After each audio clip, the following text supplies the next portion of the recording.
I have a document that has 3,572 different quotes from Louis Simmons that I've written down. Whether I took them from interviews, podcasts, articles, etc. Okay, I have an entire document of quotes from Louis Simmons. Now, I have one for Dan John as well. I have one from Marty Gallagher. I have one that's full of quotes from Mark Ripito, John Wellborn, Matt Wenning. This is my profession. Okay, I coach, and so I listen to other coaches. I have Joe Ken and Buddy Morris quotes galore. I have entire documents of quotes from different coaches. Louis Simmons, there are no bad days at Westside. That has to be one of the most powerful quotes ever if you actually understand what he was saying. And so I'm going to talk about that here. There are no bad days at Westside and how you can apply this to yourself, okay? So the point to this quote was Lou is asked about like all these variations, like why do you keep track of all this stuff? Press with a 3-inch board and press with a 3-inch and 1/4 board, and this variation over here and this variation over there, and this incline or this decline or whatever, or this much chain or this much band, or all these different variations. Why do you keep track of all of them, right? And Louis explained, because there are no bad days at Westside. What does that even mean? Well, it means that every day you come to Westside, you are going to PR on something. Wow. I don't know if you appreciate just how brilliant that is, okay? One of the most demotivating things that you can possibly run into is when you stall. You stop making progress. That's why people quit. Look at how many guys are powerlifting right now. Trust me on this. You see all these guys on social media. A lot of them won't be around in 10 years. In fact, most of them won't be around in 10 years. Okay? Even for myself, I feel like the reason why I've lasted as long as I've lasted is because I continually kept changing, I don't want to call it careers, but I guess kind of careers, goals, etc. Initially I got into lifting weights for hockey.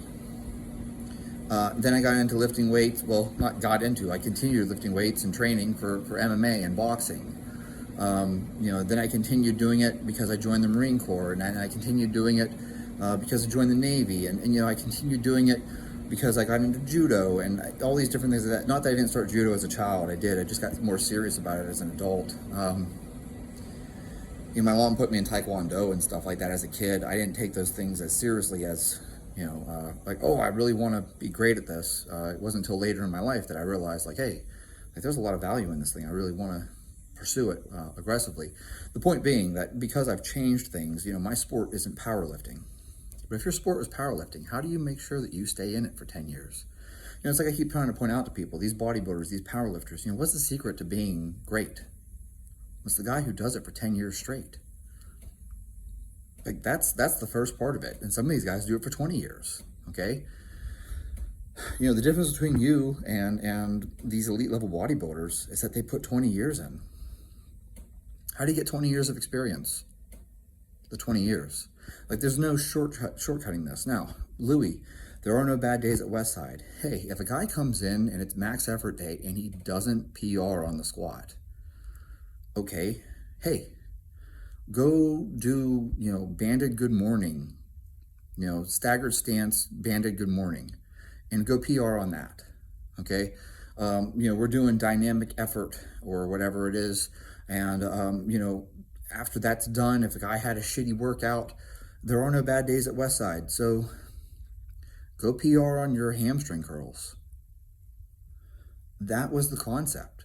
The reason why Louis kept track of all these crazy things, what's your, 3-inch board press versus a 2-inch board press versus a 1-inch board press, it's because you would PR on something, okay? So if you didn't PR on your bench press, that's okay. Go PR on your 3-inch board press. Go PR on your pin press. Go PR on your overhead press, just something else. And that way people would hit a PR on something every day, okay?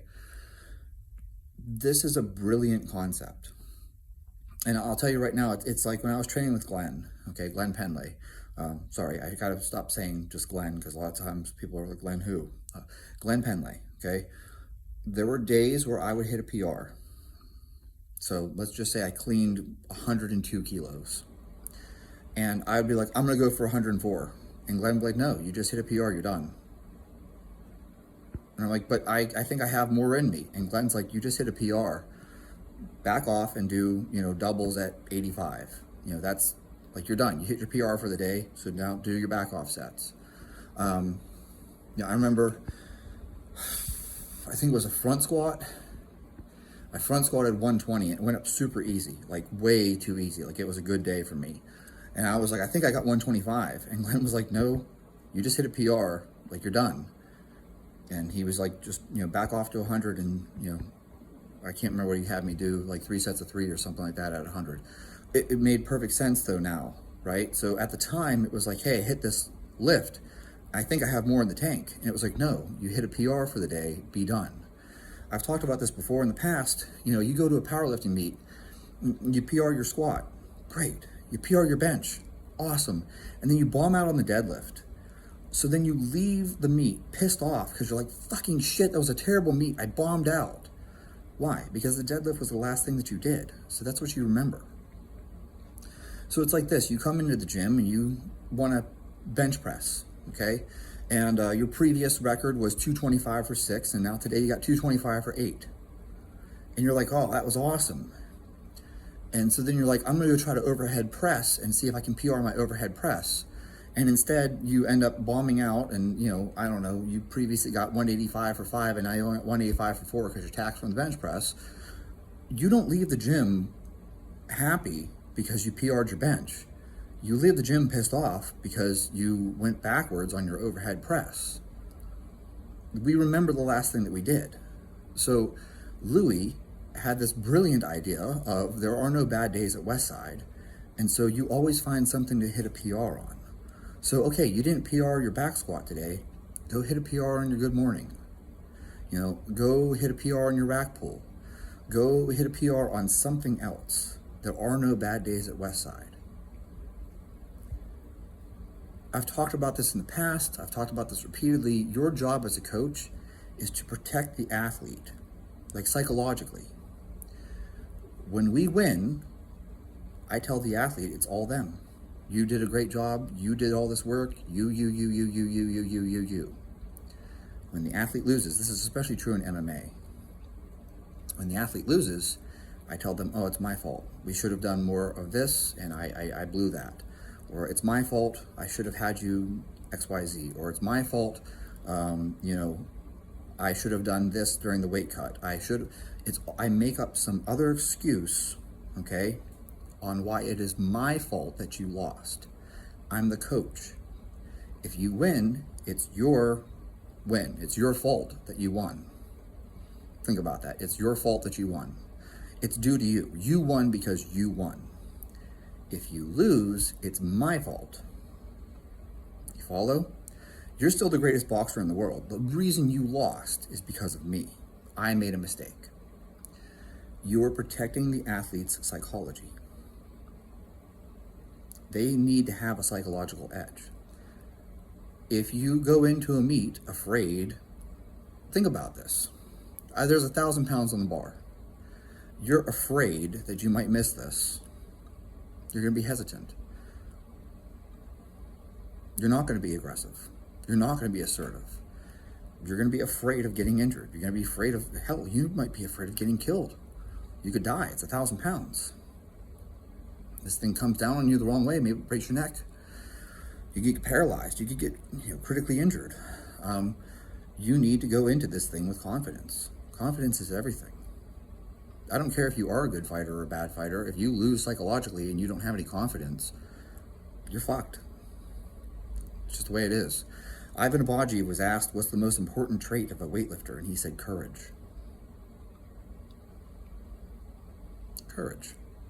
That means a lot. You need to protect the athlete's psychology. They need to be confident, okay? You need to build them up psychologically. I'm capable of anything. This is like, I heard Chad Wright talk about buds once, and he said, buds makes alpha males. It creates alpha males. Because when you're done with buds, you believe that you're capable of doing anything.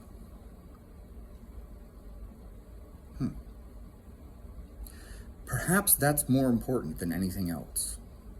It's your belief that you're capable of doing anything. Because if you're afraid, if you're unsure, well, it's not going to have the same outcome. This is like when you approach girls at the bar. If you're afraid that you're going to get rejected, you act differently than if you're very confident. This is like hockey. This is like your clutch players. I don't know how this happened to me. Anytime we were shorthanded on penalty kill, I always was put in the game. 100% of the time. Guarantee. I loved it that we took penalties. If we took penalties, I mean, I got more playing time.